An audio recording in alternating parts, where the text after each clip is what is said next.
day to everyone. Today I would like to share how to increase download speed in Google Chrome.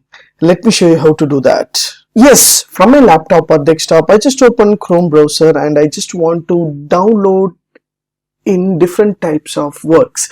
So I want to increase the download speed using my Google Chrome. What I have to do here? So here the simple and easiest trick I just want to share with you. So from your Google Chrome, just add a new tab, just type Chrome flags slash. So I've given the description link, just click the link. That link will direct you to the Chrome/flags. So here there will be a search, flags will be there. Just type download.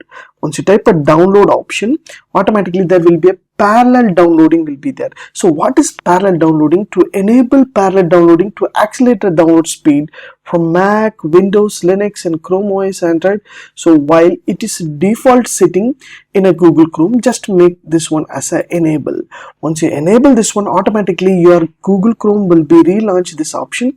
Once you click a relaunch, automatically your Chrome browser will be closed and open your Chrome browser. That will be easy to accelerate your entire download speed. So this is a beautiful option. So my option is enabled. I have enabled the parallel downloading, accelerate the speed of downloading while I download the movies or any types of things. Means I can able to view and I can able to display and I can able to accelerate my download speed. If you like these tips, please share with your friends and subscribe my HowXT channel. Thanks for watching, dear friends. Have a great and good day.